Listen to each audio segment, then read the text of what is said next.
you check the children? Show a little mad sometimes. Hi, I'm Chucky. Wanna play? Sometimes. That is what You're gonna need a bigger boat.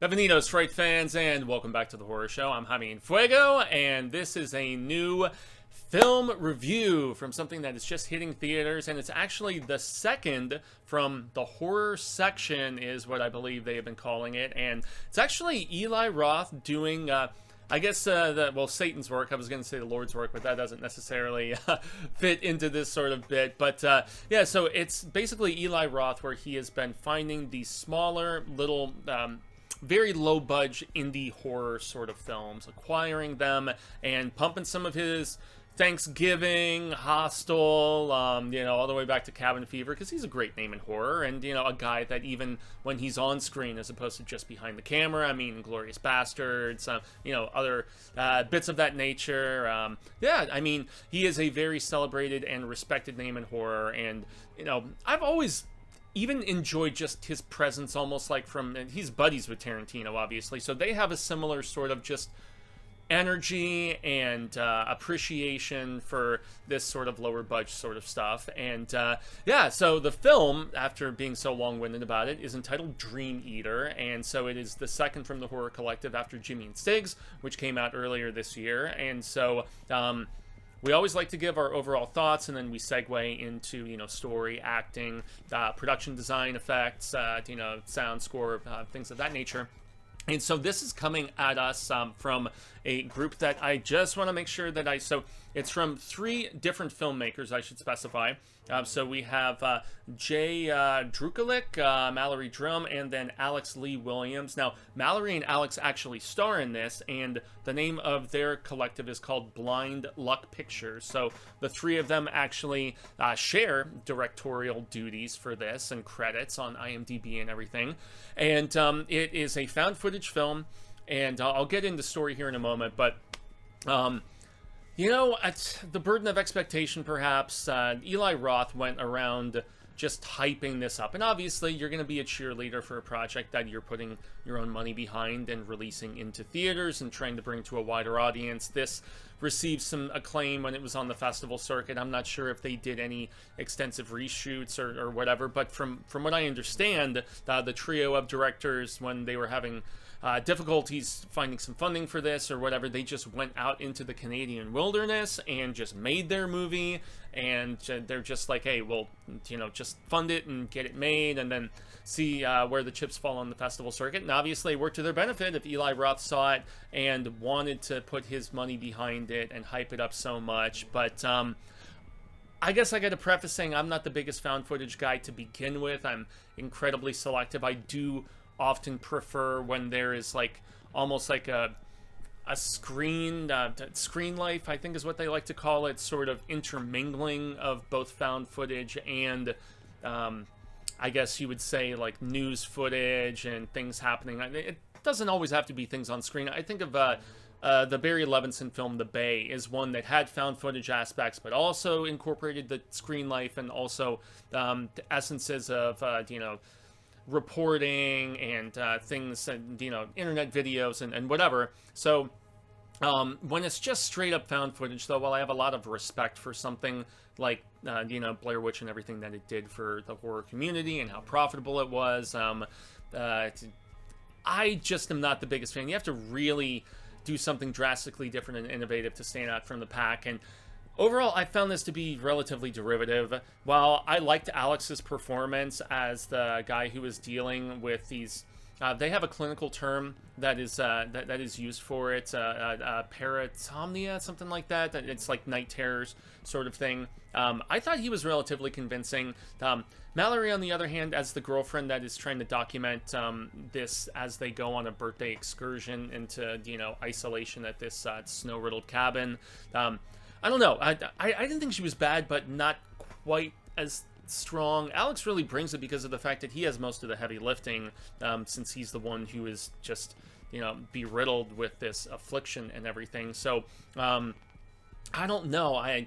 As you peel back the layers of why this is happening with him, without getting into any spoilery details, because I'm definitely not going to do that, it just didn't really stand out, didn't do enough fresh and new for me to really feel like it was worthy of the hype and worthy of the money being put behind it. And I mean that, once again, art is subjective, and I'm saying that in the most personal manner. It wasn't anything terrible, you know, because I've seen some real shit found footage in like the decade that I've been doing this here on the Horror Show channel, over a decade now.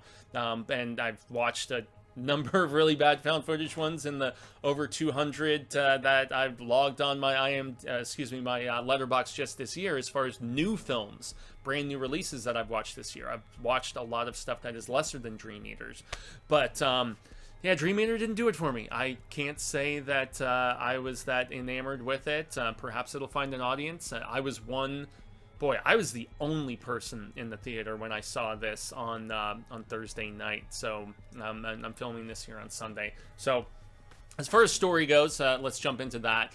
Story is that Alex has been having these episodes for a while. He has already consulted a doctor about that. His girlfriend Mallory is being very supportive, but yet the thing is, she has a kind of filmmaking from a documentarian background, and so you kind of get the vibe that she is looking at this as kind of a two birds with one stone sort of situation, where she's like, okay, I can, you know, assist and, you know, be supportive and everything of my boyfriend, but I can also potentially use all of this footage because they're going on this birthday celebration to this isolated, it's like more so a house than like a cabin, you know, and he even jokingly, when they arrive, Alex is like, yeah, it's our very own overlook, you know, so make the Shining reference there and everything, but it almost seems like a little opportunistic on her part too, where she's just like, I can be both helpful to him and helpful to my career and everything. So, yeah, but she's the breadwinner at this particular point. He doesn't want to go back to the union and do that sort of work. And yet he also was adopted and, you know, in foster care and everything. And so she even consults one of his adoptive sisters, and, you know, not blood sister, obviously, at one particular point. And that sister is like, no, I really don't know much about his biological family. And so therein lies the mystery that could potentially yield some answers about why Alex is experiencing this stuff. As I said, there's a physician that they Zoom call with at one particular point. He is considering doing some almost like trial sort of stuff with her, but it would entail a lot of money. A significant amount of it would be discounted because of their like insurance situation and everything, but it would still, you got to pay something. It's not like a completely free medical trial sort of thing that Alex would be going through. And as they get out there to this particular property that they claim to have driven like 10 hours in the Canadian wilderness to get to, covered in snow, so you have a lot of ambiance, and I'll get to that in the actual filmmaking, which I did think was relatively strong, you know, for found footage at least, but that's about as far as I want to go, because they do, without spoiling things, they peel back the layers as to why Alex is experiencing this, some of the greater tying forces, whether familial, otherworldly, without getting into anything specific as to it's one or the other or both. But yeah, we get a lot of answers, and yet that's where it felt a little more cliched, not as innovative as I would have liked, and just not enough at least to stand out from the pack for me. And I guess when you have all of that familiarity, maybe with an actual feature with a little bit more of a budget instead of the micro essence of this one, you can, with a little bit more distinctive presentation, perhaps really stand out. But with the limitations of found footage and, you know, the very smaller amount of money that is often associated with this sort of creation, it's great to make a movie, but that's where, when you have so many familiar ideas, you can stand out if you make the visual presentation a lot more distinctive, whether it's, you know, makeup, setting, you know, practical effects, whatever. But yeah, I mean, as I jump into acting, while I know I said that Mallory's performance was a little, it's not so much that it was bad, it was just Alex has so much more to do with the dichotomy of, okay, you know, you can tell that there's like kind of a little bit of like rage and standoffishness that is there in his waking hours, but he has to play this completely entranced sort of, and a lot of physicality in his performance. And as somebody who had some bouts of night terrors, especially when I was a lot younger, very prone to nightmares and sleepwalking at times and things of that nature.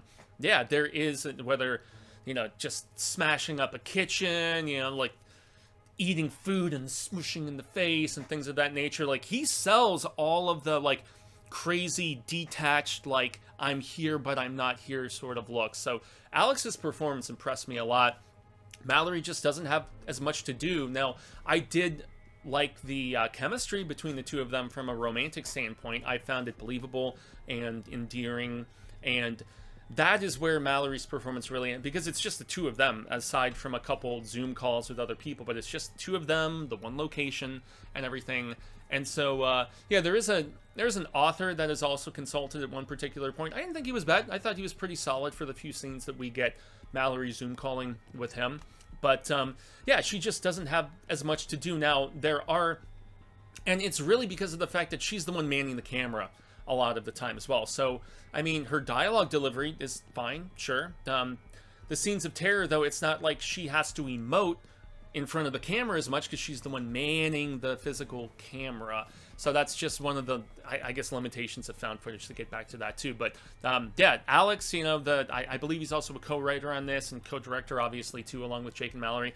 I thought he's very good in this. He is the highlight of the film. And I know I feel like I'm just ragging on it too much, but from my journalistic background and everything, you know, film and media studies and whatnot, I really like to, you know, you don't want to just, hate culture is so hardcore on YouTube and various other alleged journalistic sort of reviewers and whatever. So I'm going to be very candid and honest about the stuff that I thought was lacking in the film, but also give praise where it's due. Alex's performance was tip top in this, and I was really impressed with it. And there, especially in the third act, and well, not even just in the third act, like he bears some buttons, and I mean, yeah, I mean, he puts himself out there from a physical standpoint, and I really appreciated that kind of fearlessness, without getting too cliched, within his performance. Now, as far as from production design and stuff goes, I did really like the eerie setting.